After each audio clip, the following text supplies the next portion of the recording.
Okay, budak-budak semua ada Ada long. Tapi ada yang tak ada long.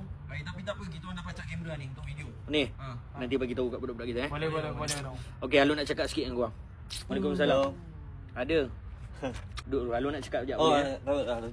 Alun masuk top 5 dalam Gempak Most Wanted Award 2024. Macam mana tu long? Ui, parut apa tu long? Sparring kan? Ui, steady dah long. Bukan boleh masuk kosong-kosong macam gitu je. Tengok ni lah. Hai, lopong tu. Rambut gugur ke long? Dia Long, sabar long.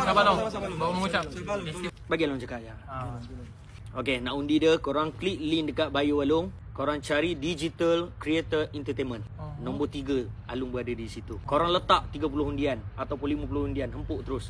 Lepas tu korang login mana-mana akaun yang korang ada. Sampai bila tu long undian tu? Undian tu sampai 23 Februari, 12.30 hari. Hello. Alun dah cakap dah dengan Bob Meru, Andak Skincan, Alun dah cakap dah semua. Bagi tahu kat budak-budak semua undi Undi Alung. Kalau Alun menang ni, Astro Alun pegang. Astro pegang ni. Kalau Alun menang nanti Alun bawa budak kita next stage. Bye.